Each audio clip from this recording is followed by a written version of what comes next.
Good morning and good afternoon in Sweden. Good morning in the US.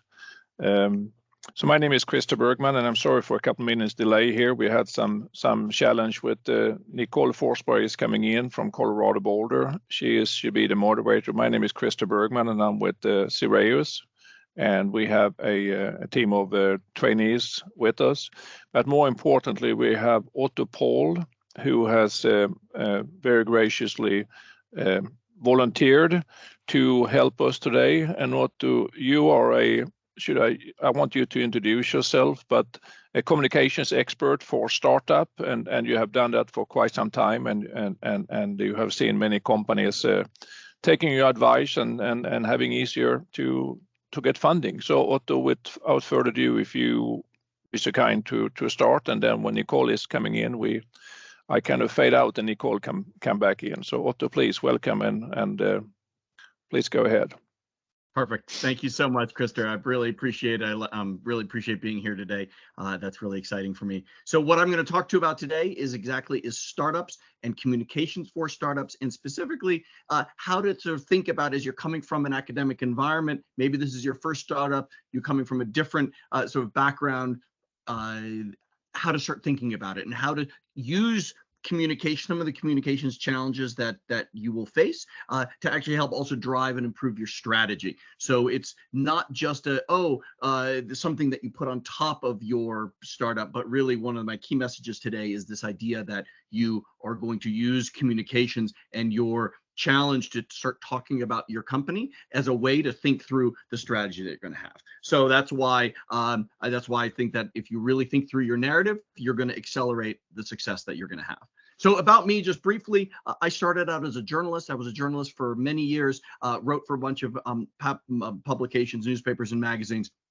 I was a 4-time founder. I've been head of communications of a few startups, and now I'm a consultant, and I work for startups directly and also work through many universities, incubators, and accelerators, and I focus on deep tech firms. So this is a lot of the types of stuff that come out of academia. So that's sort of deep tech and engineering and health tech and life sciences, climate tech, all this kind of stuff. And so I'm just going to jump right in because I got a lot to talk about, so I don't want to dwell on me. Here's the idea: is that a lot of times people think of communications, PR. It's something that you have to just do when it's I have to get the word out. Like I've sort of done everything else, and now I need to do this thing that might involve a few press releases. And my message to you today is that really, you need to fundamentally invert your thinking when you are transitioning from research scientist or sort of academia over to an entrepreneur. You don't just take stuff that you invented in the lab, sort of walk out into the sunshine, issue a few press releases, and then people line up to buy your great new mousetrap. That's not how it works.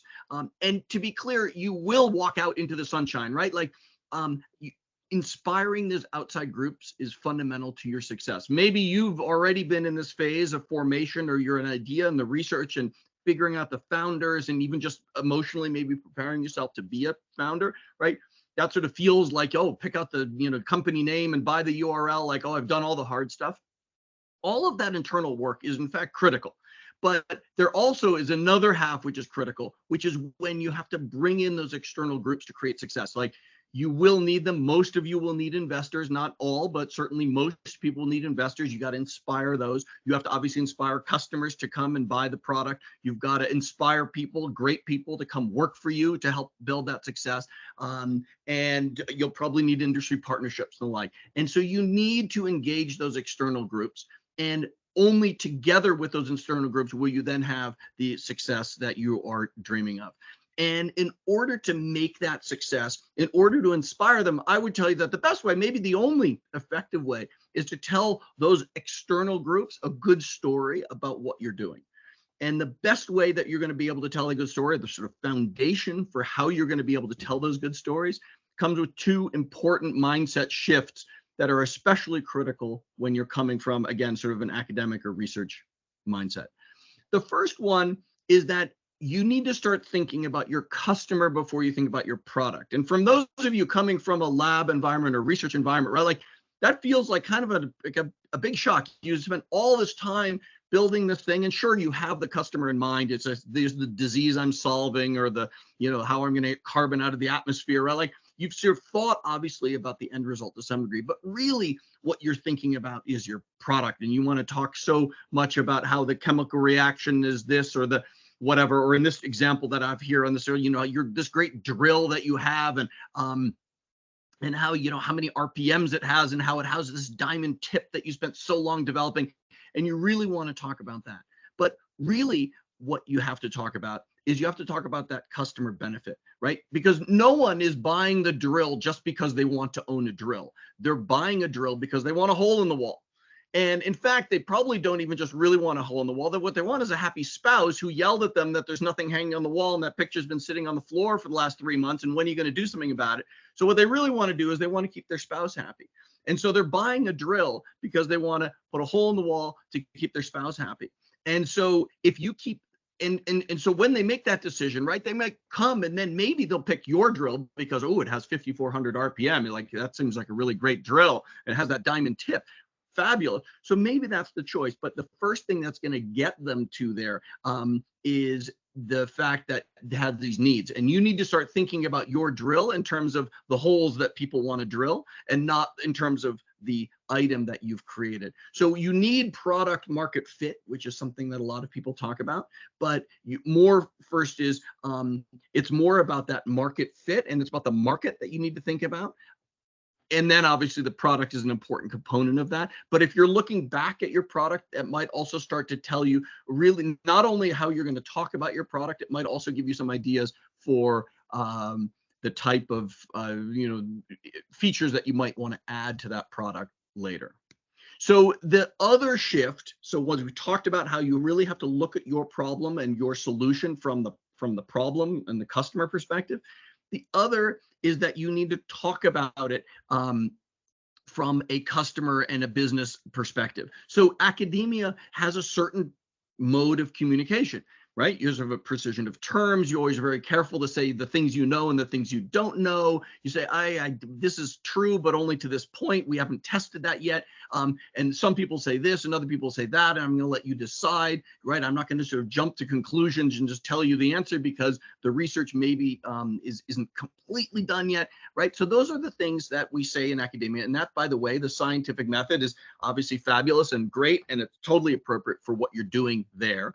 But when you go over to the business, right, you need to talk about things in a different way. You need to talk about the big vision, about how you're going to have holes in all the walls, and you're going to save all the marriages because you're going to have, everybody's going to have the pictures hanging on the walls, right? You're going to so paint a picture about how things are going to be great when your company is selling its product.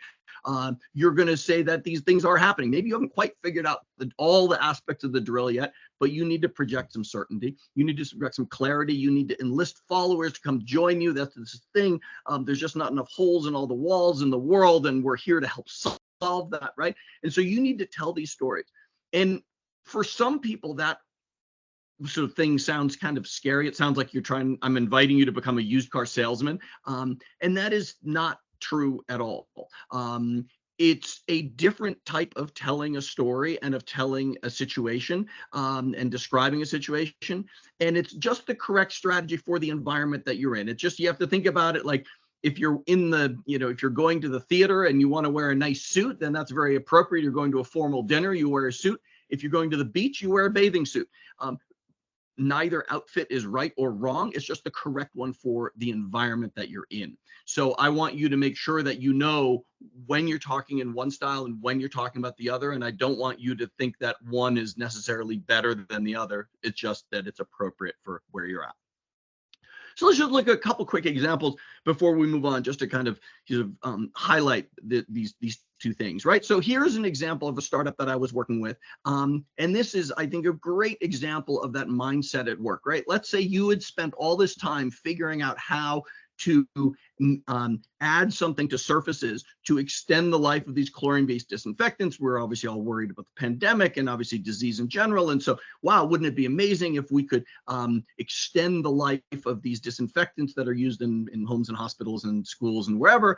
And so these people came out with this and they're so excited about it. They just talked about, we keep surfaces free of bacteria and viruses by extending this life.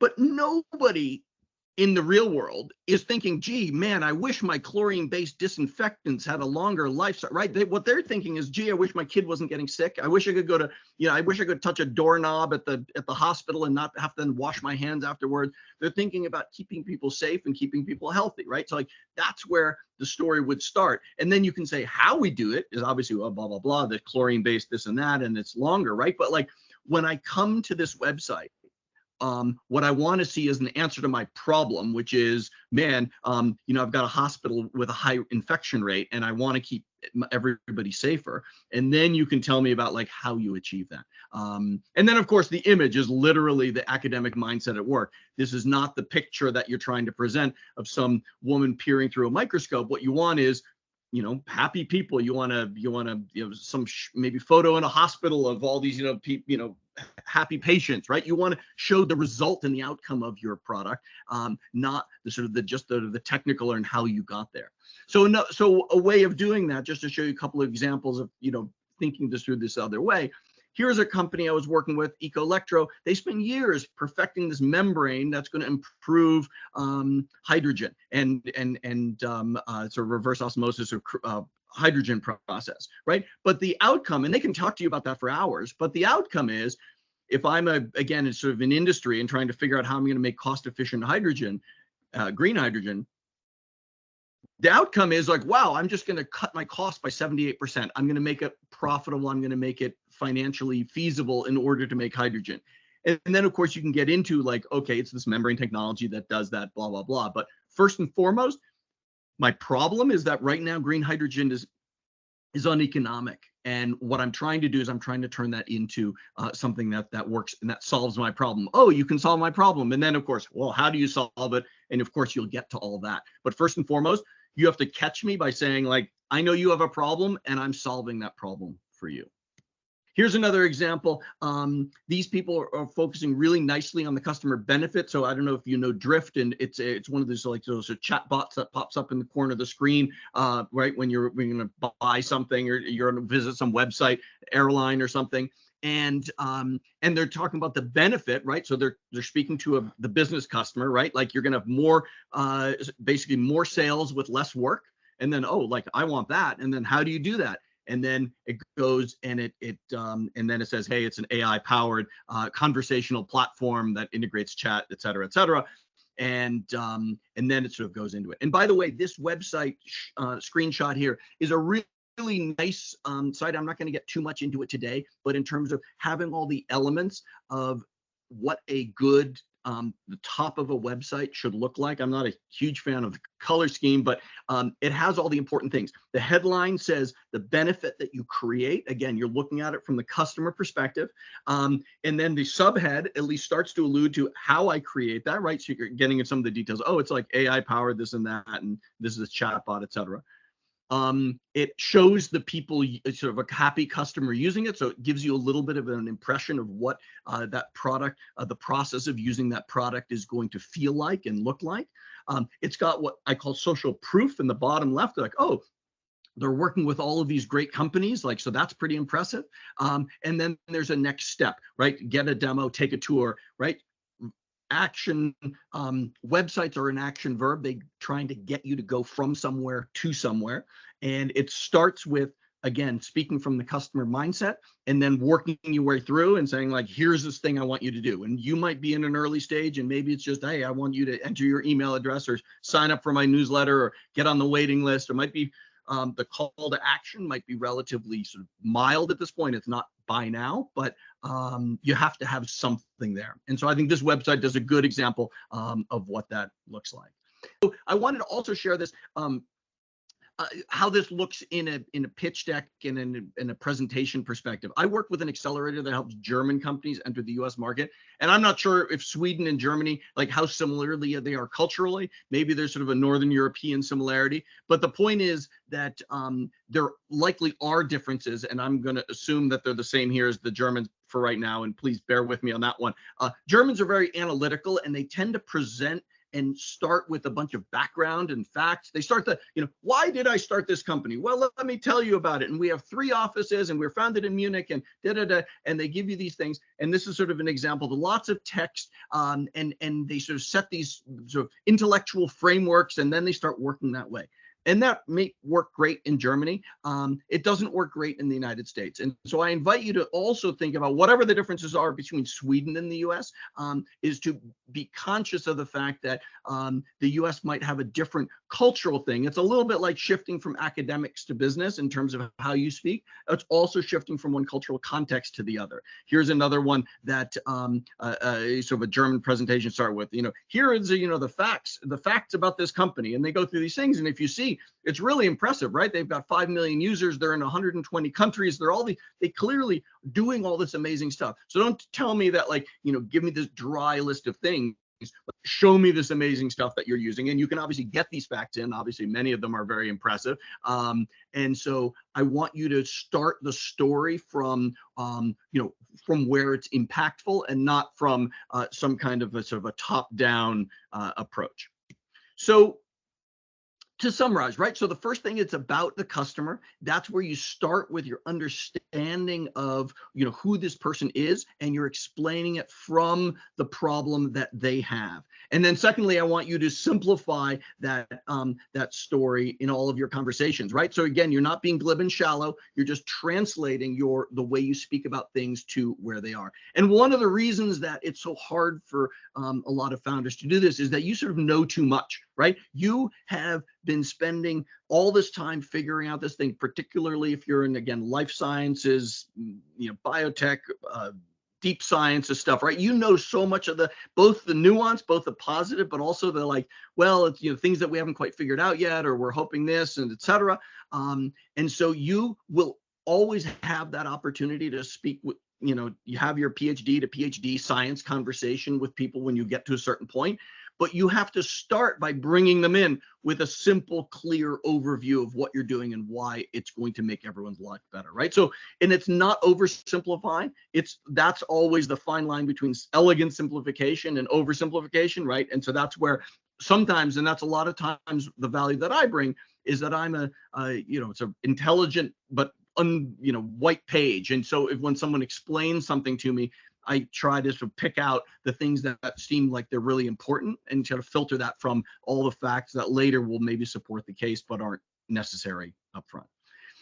Another way to sort of think about this shift is this AIM framework. By the way, this is great for virtually any time that you're going to be communicating with the outside world, right? So we always like to talk about the message. We think about the message part, right? Like we think about the press release, or we think about the article interview, or we think about maybe that I need to make a website.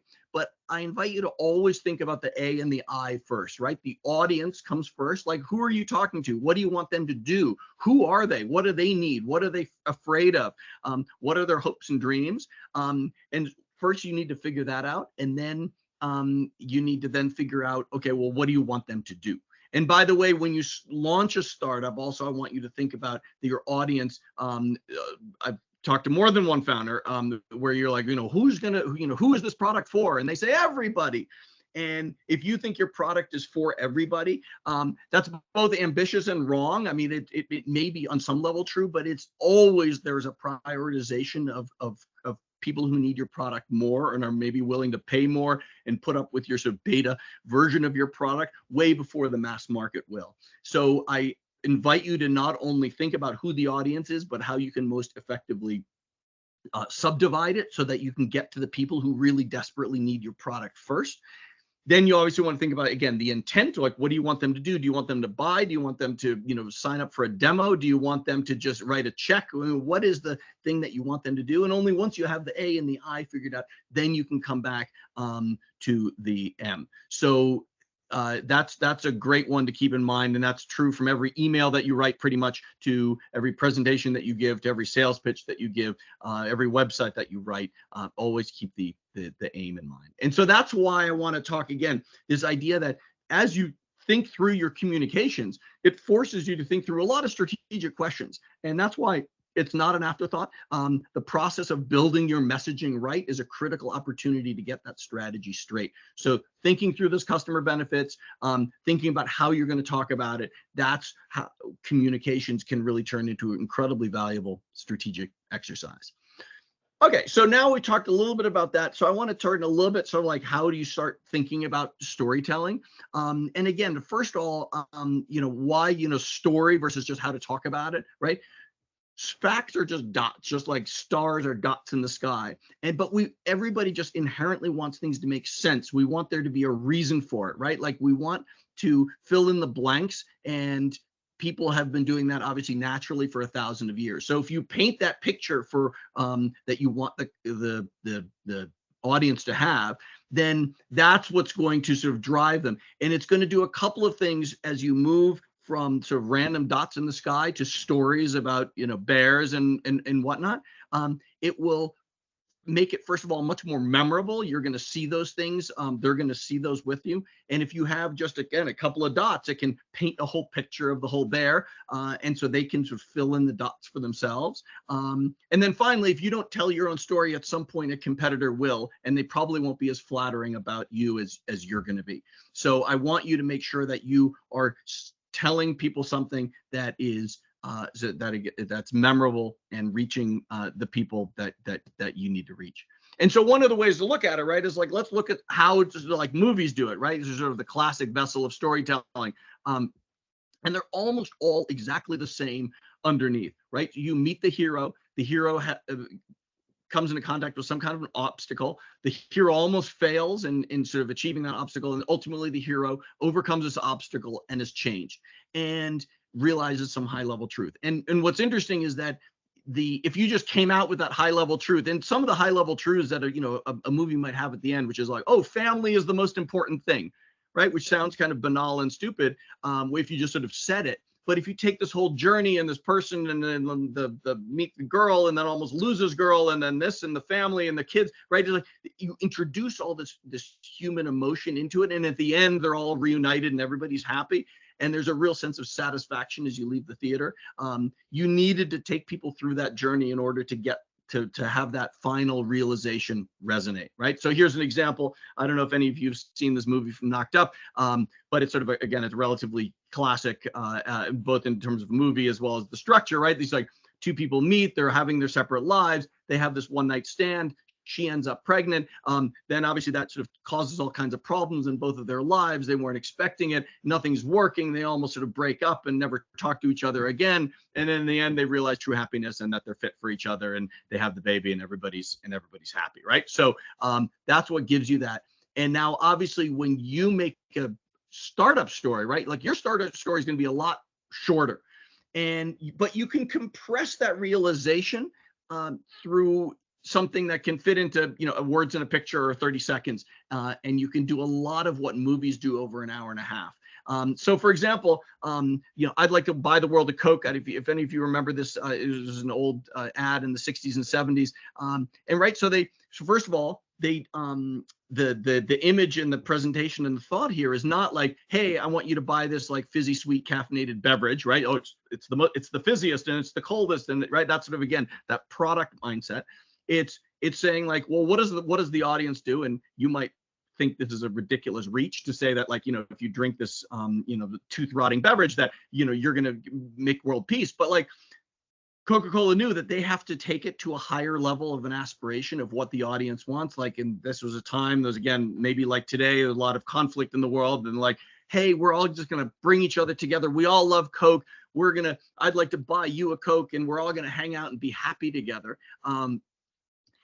It has an impact on an instinctual level, and it makes that impact quite real, and makes you think maybe even just a little bit that like, oh, I'm going to have that Coke because I'm a good person and I want everybody to get along, so I'm going to have this Coke. And it, again, sort of tells that whole story. You get to have some kind of an aspirational transformation as you consume that product. A more modern example is the iPhone ad campaign, right? Apple very carefully never talks about, or very rarely really talks about until further down the sales funnel, how many megabits this, or how many pixels, or number of cameras, or how great their phone is, and this great new microprocessor that they've installed, and the amount of RAM it has, right? Like, it's, hey, buy this phone, unleash your inner artist, right? So if this were a movie, right, like imagine this billboard, right? You would have had this journey. Maybe there's a frustrated hero and he undergoes this whole journey of trying to reach, make himself happy in life, and then ultimately ends up realizing that actually, he's an artist, and this technology is simply enabling that transformation. So they're going and they're saying, so as you see that billboard, in a way, you're working backwards, thinking like, yeah, I'm the kind of guy who would make these fabulous pictures and be in these fabulous situations and take these fabulous photos because that's who I am. And I need that product in order to achieve that transformation. So I become the hero of the movie as this plays out in my head as I look at this billboard. And by the way, I spend a lot of time on pitch decks. I'm not going to spend a lot of time on that today, but I want to talk about that today as well. Your pitch is also a story that you're telling, right? So the middle of your pitch is a story that's very similar to how you describe your product, right? Here's the problem, and that what we talked about. Here's the problem that we solve. Here are the benefits. Here's how it works, and here's why customers love it. But wrapped around that story is actually a separate story, and that is, man, here's this opportunity. If you give me $1, I'm going to give you back $100, right? Like, I'm going to make you rich. And then how that happens is that, okay, there's this big market, and we have this fresh angle, and we already have traction. We have this great team, right? So, I want you to stay away from any of those boring slides like I showed you earlier as an introduction to the company, right? Like the story that you're telling to that particular audience is, I'm about to make you really rich. And like, it pains me to have to give you a piece of my company, but I do need money right now in order to achieve these big goals. So this is your lucky day. I'm going to sell you at what must be a ridiculous discount, a piece of my company for a little bit of your money. And then you are going to be rewarded, 10, 100, 1,000x in return. And so that's the story that audience needs, right? Like, those people, in many ways, those VCs, they need you a lot more, arguably, than you need them, or certainly as much, right? Because they've been given a pile of money by their investors. They have to go figure out how to multiply that stack of cash. And you're walking in saying like, here's your answer, at least for part of that money that you have. I'm the guy who's going to multiply your money for you. So I want you to also think about what that audience really needs, and then make sure that you figured out how you're going to get them to move them from, I'm not interested, to, how much, to who should I make the check out to. And one of the things I was talking about earlier so even with the Coke example, or the phone example, or even the idea here, is that there are different levels of motivations, right? There's sort of, I'd like to, create world peace out of buying a soda, that's pretty extreme. But there's a way to think about this as well, as you think about those benefits, and you find a level of why and motivations that you're comfortable with, right? Like, you're not all going to be like, well, I'm making this product to, save the world. Maybe you'll have slightly more sort of modest whys, but think about it this way. I came up with this pyramid idea. Most of us spend our time talking at the base level of what we do. Again, this is from a research background. It's what you want to talk about. Hey, we figured out how to fold this protein in a way. We figured out to extract heat from the semiconductor using this following, gallium oxide, whatever it is, right? So we want to talk about what the product features are and why those are better. But again, as you start to speak to your customer, you're going to want to tell them like why those things matter, right? And the direct benefits is that maybe make more money, you're going to take less time, your process is going to be faster. But then also maybe the next step up is you'll be a better doctor, or you'll be a better mother, or whatever the sort of next level of what this enables. And then obviously at the top is, the world peace thing, and how we're going to build a better society. And for many of you, if you have a big thing like, hey, we're going to extract so much carbon from the air, we're actually going to solve climate change. And what we're really doing is we're enabling sustainability for the world to move forward for the next 1,000 years, right? So there are different levels of what you're going to do. And let me give you a quick example of a company I was working with. It's called Vendolux. They sell data for conferences. So if you're going to attend a conference, they gather and sell attendee and sponsor information for hundreds of thousands of conferences. And so before you go to a conference to sell your product, you can review not only, well, who are all the other people that are going to be exhibiting there, and who's going to be attending, is this worth it for me, right? So the product features at the base level, hey, we've got this big database, it's unique, it's cost effective, it's like, Here, let me show you the list of all these companies or these conferences that we have information for, et cetera. And then the sort of direct benefits, like, why does that matter? Well, you're going to meet more customers, you're going to sell more, maybe you're going to work more efficiently, these things, right? Then the next thing is well, okay, if I do all those things, well, what happens? Well, my company's going to succeed better. Maybe I'll get a promotion. I'm going to reach my sales goals faster, right? So that's sort of, maybe the headline starts with, reach your sales goals faster. Well, how do you do that? Well, we have this big database, conferences, et cetera. And then, of course, the next thing you might say, like, what we're really doing is we're figuring out how to make hybrid work efficient.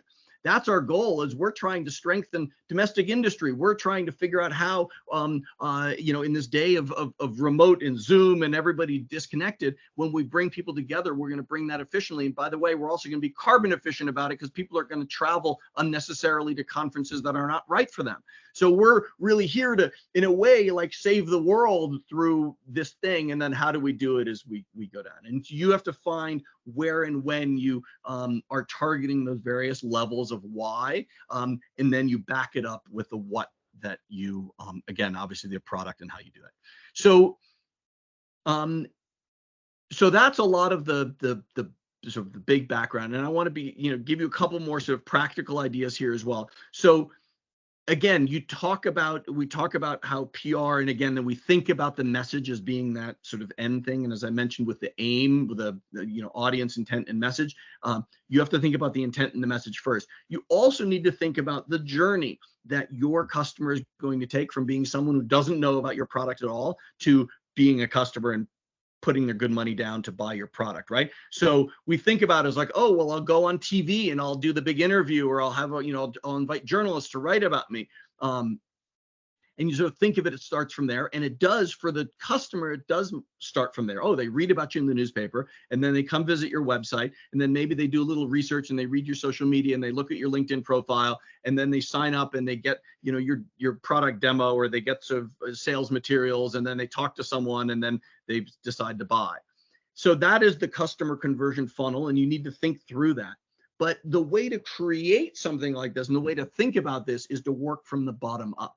Right. So first, you need to, again, think about, like, who am I trying to sell to? Why would I want to sell to them now? What order of priorities? Which features do I need? What are the easiest features I need to make? And which audience is going to be willing to buy my sort of relatively simple, expensive, wonky first version product? And then as I define that that funnel, then I can build it from the bottom up. What are the materials that they're going to need? And so I build it from the bottom up, and then I invite customers to come top down. And by the way, every audience has a funnel, right? Whether it's customers, it's investors, it's potential hires, maybe it's even industry. They're all going to learn about it. So from the outside, from the top down, and I want you to think about building it from the bottom up. One other thing I want to talk about, so far we've talked about the sort of framing of the story and addressing those whys from a customer perspective. And now I also want to talk about two other important legs of the stool that you're going to have, right? So the framing is that important one that's going to describe your product and its benefits. The other two I want to just touch on briefly are, one is your about story, which is like, who are you and why are you doing this thing? And then the second and the third is what I call social proof. You saw it on the Drift page, right? It's other people talking about you, which is always more effective, right? If I tell you, oh, I'm this great communications consultant, you're like, okay, some blowhard is telling me he's a great guy. But if I give you all these quotes and you look, here are the companies I work for, and here, let me tell other people, and they're like, oh my gosh, this guy was incredible. So then you're like, oh, okay, maybe this is actually for real. And you've seen this a million times, in virtually every product that you buy, right? Even on Amazon, like, well, how many 5-star reviews does it get, et cetera. So on your about story, let's go about them in order. So the first version, this might be a short version, right? You might have the I was doing this thing and then this happened and I was shattered. Let's say, oh, my mother got this kind of cancer and then she died, and I made it my life's mission to like figure out this kind of cancer, and that's why I'm doing this, right? So people are like, okay, this person's on a mission to solve this, right? You see with here in the US, we unfortunately have all these school shootings and the Sandy Hook parents, right? The parent from this one particularly awful mass murder, right? Like, they made it their mission to like get gun control in this country. And so that might be that sort of mission that makes people think, you know what, these people, they've suffered and they're dedicated, and I'm going to solve them, and I'm going to join them as well. Right. And then the other is like you say, hey, we're building this, we see that there's this big problem in the world, and that we're going to, build the world in a new way. And neither of these stories have to be this big soap opera. It can be just like, hey, I'm a really good researcher and I've dedicated my life to figuring out how to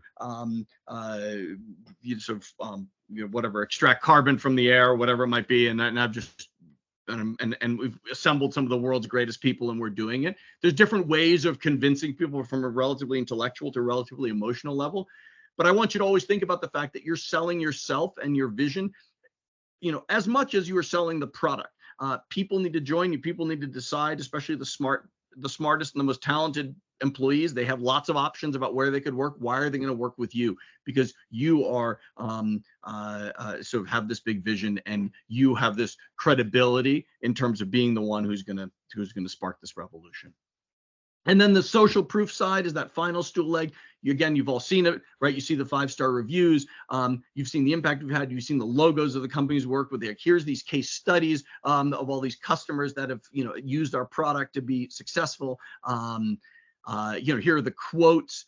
And so the three main stories that the sort of social proof tells you is, the first is like traction, like other people have bought this thing and have been very successful with it and are happy with it, right? So like, wow, that must be, this company must be real. The second is, wow, here's the impact that it's having, right? So this is, this might be the how much percentage of, Africans have now received your vaccination, or it could be something like, wow, so my kid was failing in school, and then they took this class or this, bought this app, and now they're getting straight A's, right? Like, wow, that's a pretty impactful story. And then the third is just the love part, right? It's like, wow, all these people, they're saying like, this is incredible, this is transformational, I'm so happy, this is amazing, right? We all like to hear that, and we're like, I'd like some of that too. And this social proof is a really important thing. Think about your website like a restaurant, right? And if you walk into an empty restaurant, like your first thought is always like, well, I don't know, like, does everybody else know something I don't? Like, did someone, die here last week? Or like, is the food not that great? Or is it expensive? What's going on? You walk into a busy restaurant with just one nice table left, you walk in, you're like, wow, this is going to be great. Like, it's so popular, right? And so all of the social proof on your website is a little bit like all those other diners in the restaurant. They're reassuring you that, hey, other people are doing this too, and apparently they love it. And then there's also a whole bunch of things as you start getting into sort of researching what your audience wants, what other journalists are writing about, what your competitors are doing. There's a whole bunch of research tools that you can use that I'm not going to go into in databases. I want to give you one thing and leave you with that today, which is Google Alerts, which are great and they're free. And that's a way to passively set up research for yourself. So if you have an industry term, you have competitors, maybe set one up for your own name and your own company name as well. So you find out if someone happens to write about you. You just go to Google and you'll figure out how to set them up, and then you can set them up, and they'll probably send you a couple of junk things as well. You typically have to sort of fine tune them a little bit and omit certain terms. But when you get them, they can be a great way to just have information about your industry and about keywords, and again, about what your competitors are doing and how they're telling their story, just show up in your inbox, and you'll see when and how they're talking about themselves. And that'll be something that'll start to give you good ideas for, hey, maybe this is a better way that I could present my company. So that's it. And so with that, I'd like to sort of turn it over to questions. I think we still have a little bit of time for questions, and I'm happy to take those now. Thank you so much, Otto. It's Nicole here. Hi, everyone. I just wanted to say hi. After about 40 minutes of troubleshooting, the Microsoft Teams spot let me in as well. So for those of you all I haven't met, I was going to introduce Otto, but you've obviously got to experience him already, so I probably don't need to say too much then. Yeah, I'm just excited to do this, to share Otto's knowledge and experience with the Swedish startup community. here at CU Boulder and the accelerators that I'm running, I guess. Otto has been just a tremendous resource for our companies in the deep tech space. So thank you for doing this, Otto. Just wanted to say that and welcome everyone to those of you I haven't met. Thank you. It's my pleasure. Thank you, Nicole. Appreciate the kind words. I think we had a hand up. Let's see. Or did that get lowered? I did see a hand go up here. I know also yeah. I think we had Diana a couple of minutes ago raise her hand. I don't know if it's still. Yes, and Samantha is raising her hand too. Perfect.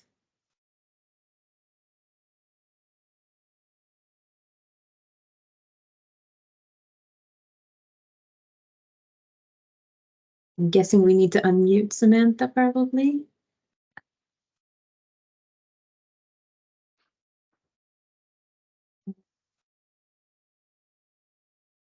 Here. All right, Samantha, hopefully your mic should be. Yes, my mic works. Now. Perfect. Thank you for your whiz through presentation. A couple things. One, I was just sort of thinking, I'm in biotech, not life sciences, but sort of climate tech as well. How much do we have to be scared about sort of overselling or hyping? I'm aware because I just watched over the weekend a Theranos documentary, and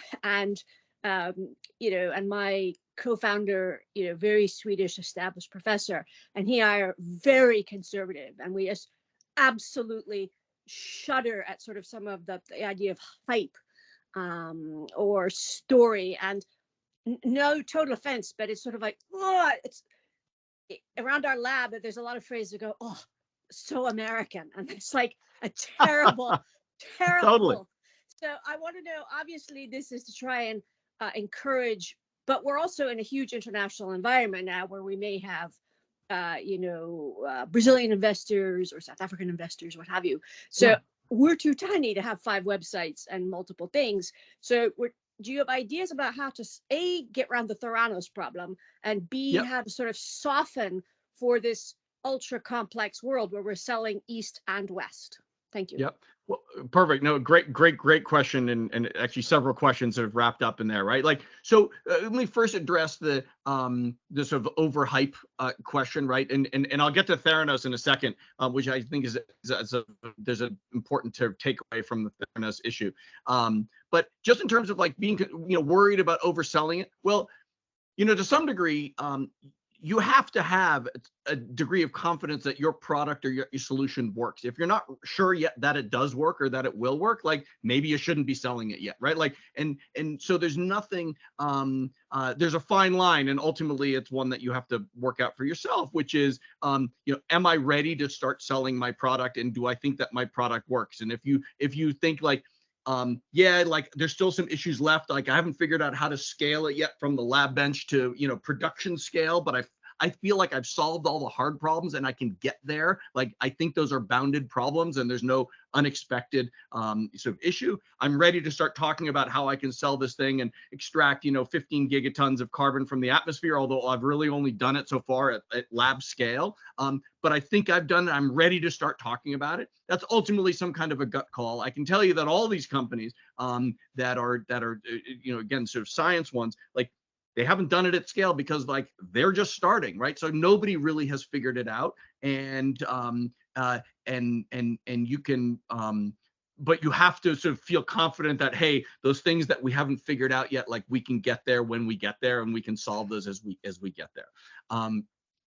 The specific Theranos thing is interesting. So let me frame this in a kind of different way, right? Like when you're pitching a company, right? Like you're pitching to investors, like the whole point of a pitch is you're talking about the future. And this thing about the future is that we don't know the future. And so we're basically, if you will, lying about the future. We're like, we are going to build this great, incredible company that's going to change search on the internet, or we're going to take all this carbon out of the atmosphere. Like you're saying this stuff, but it hasn't happened yet. So you could say it's lying about the future. And lying about the future, if you do it well, is called vision and mission. And if you and the important distinction though that Theranos did, right? She lied about the past. And there's like lying about the future is vision, lying about the past is fraud, right? So she said we have these deals and we're already selling at where CVS or wherever, pharmacy, we have this product, we're already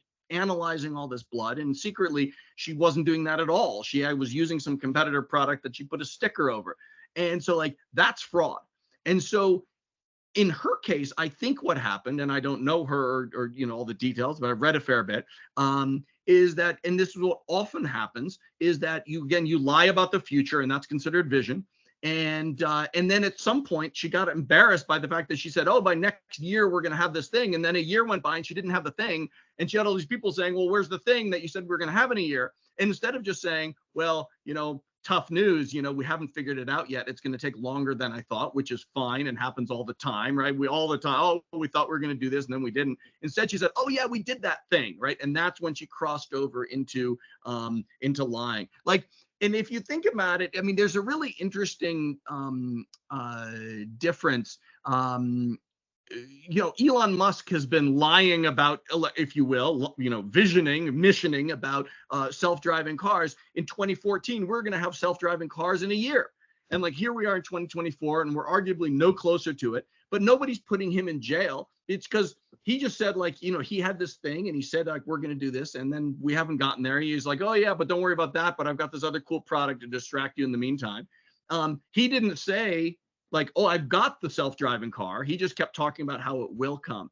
And so, and you can have your own opinions about Elon Musk and whether the way he's presenting it is right and fair and good. But there is an important component, certainly, of if you want to be the leader of a company that is presenting a vision and then working diligently towards it, there is a point to which you have got to make your peace with something where you're saying some things that have not yet happened and that you are determined to make happen, and that you're confident that you will be able to figure them out as you go. And if you can't get over that, or you just think, you know what, honestly, like I'm just not sure that we're going to be able to develop the technology to do this thing and make batteries that are the last 3 times longer, or whatever it is that you're doing, maybe you don't talk about it yet and you have to go figure out that hard science first. So it's a fine line, but again, there's a fine line in terms of being confident and aspirational and being a huckster. And then obviously then there's the forward-looking aspiration, which is fine. And then there was the rear view where you're lying about the past, and then you end up as Elizabeth Holmes. Awesome, thank you. Super, thank you. Yeah. I wanted to comment as well on, Otto mentioned here in the end, the Google alerts and Meltwater and Cision, all the tools to monitor what's going on in your industry with keywords. From personal experience in a startup and also in an SME, that's been a fantastic insights to see. Obviously, both see competitors that arise, but also understand who are the right. Otto mentioned you want to be in front of the right audience, right, that can drive business, not necessarily the New York Times if that's the wrong audience for you. And so these tools also can help you identify, well, who is writing about the industry that I'm in or the specific issues that my company is addressing. So I just wanted to kind of emphasize that as well. Being a really good tool. And Nicole, you just touched on one thing I didn't talk about, but is a fabulous point, which is that I'm always also a huge fan of being very as targeting your public outreach as narrowly as you can. Everybody thinks about, at least here in the US, they're like, oh, I'd like to be in the New York Times or the Wall Street Journal. And sure, those are big and prestigious, but chances are, especially if you're selling something relatively niche for a business customer, not the most efficient and effective place to be spending your time. You want to find the one narrow Semiconductor Today magazine or whatever that has 1,000 readers, but those are the exact 1,000 that you need to reach. It's a lot easier to get into those publications, and it's typically a lot more effective, it's, again, initially, and you're always going to grow, and maybe at some point then you'll have the cover story for yourself in the Wall Street Journal. But at least when you're getting started, you want to think about who are those first few customers. Typically, you don't need that many customers, in the first 12 months. You just need a couple, and you need to think about what's the most cost-effective and efficient way of reaching those people. Yeah, thank you, Otto. So Otto and I have worked together for a few years now, so there are some real golden nuggets for specifically deep tech companies that are there for sure. Krista, you raised your hand. Yes. Again, thank you so much, Otto, for helping us here. But there's a couple of things that I really think is really worthwhile to think over. You said it early on, you talked about there is an academic view and there's a business value view. And I just want to emphasize that. That's when working with startups, you're working in academia and you have around you the academia and everybody think this is great. What is your advice when do you reach out and mingle or work together with business value, somebody who could say, hey, that's great, but what about this? Because the more you go into the academic, yes, you have friends around you, co-workers that all academia, it's tougher as we go on to switch over to see from a business value point of view. Yep.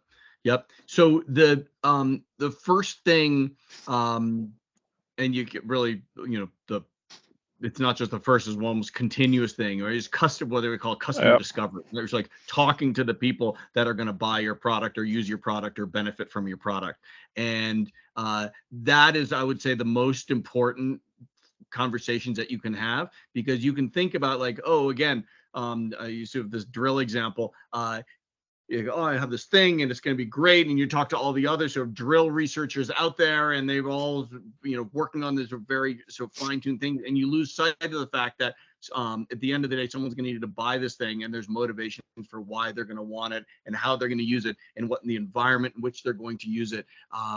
And oftentimes when you go and you explore that, it's not just sort of like, how do you talk about it? It's actually discovering that, oh, like, I'm selling it mostly to certain people that, whatever, that like it can't weigh more than a certain amount, or the battery has to last a certain amount because people use it, they need it all day, and they're going to be out and about and drilling, and they so battery life is crucial, or maybe it doesn't matter at all, and plugging it in is fine. You don't have to solve the battery part. So it's as much a product discovery journey as it is a discussion, kind of sort of a storytelling journey to like talk to these people and actually figure out how it works. Like, again, just to use batteries as an example, worked with a bunch of battery companies, and the challenge is not like how do you make a better battery, but like how do you, now that there's already been billions of dollars invested in all these battery factories, you have to, there's a very established path for taking an innovation and actually getting it into these giga battery factories around the world that are making electric car batteries. And you have to figure out how to fit into that industrial sort of development pattern. And you can't just sit around in the lab and say like, well, I've come up with this way to build a better anode that's going to make a 13% improvement in battery life. If you don't understand exactly how that could go from your lab into, sort of the next Tesla. And so customer discovery and which is another way of saying get out of the lab and like talk to the people who are going to interact with your product is critical and ongoing, and the thing that you should do throughout the life of your company. Yeah, 100% agree. We have our programming here at CU Boulder is pretty much in the early stages only focused on that specific area. Customer discovery. Like the I-Core program here. Yeah, exactly. I-Core program. Yeah, it's funded by the NSF. So that's our customer discovery. It's like talk to the people, ask them if they actually want it and what is important to them. Yeah. The national, so NSF, National Science Foundation, is the equivalent of Vetenskapsrådet in Sweden. And I know we're at 1 minute over, so I'll be quiet here in 30 seconds. But they have a national program, and it's actually designed around 100 interviews with potential customers just to figure out if somebody actually is interested or who would be the main sort of customer. Wonderful. Thank you so much, Otto. I really, really appreciate your time and expertise and your generosity for sharing this with our community here at SIREUS and building some bridges between the US and Sweden. It's very exciting. And thank you so much, everybody, for showing up today, for absorbing this important information. And I do see in the audience, we have a few companies here that are actually going to be in Colorado in 2 weeks. So extra excited about that. And I'm assuming, Sarah from SIREUS, we will be following up with contact information and see this is recorded as well. So if anyone missed a few minutes or want to share this knowledge on to colleagues or other startup friends, feel free to do that. Yeah, with that, Krista, any parting words, or Otto, any parting words? Otherwise, I just want to thank Nicole. I just want to thank both Otto and yourself, Nicole, for building this up and driving it. And thanks, Nicole, for surviving the first 35 minutes or so in a nerve-wracking situation for yourself. Thanks a lot for all the audience. And as you said, yes, recorded. We will be at the YouTube, the SIREUS channel for YouTube, so you will find it there as well. So again, Otto, amazing. Thank you so much. A lot of wisdom there. So Nicole, thank you. Thank you. And Thank you. I have a newsletter, and I can add you guys to that as well. So okay, perfect. Super. Some ongoing thoughts on startup storytelling. Oh yeah, I can add to that. Otto's newsletter is really nuggets of wisdom. Yeah, for sure. That is. Awesome. Well, thank you so much for inviting me. Thank you, guys. It's been a real pleasure. I hope I get to meet some of you again, either in a one-on-one Zoom or in person or something someday as well. Fantastic. Take care, all of you guys. Have a good one.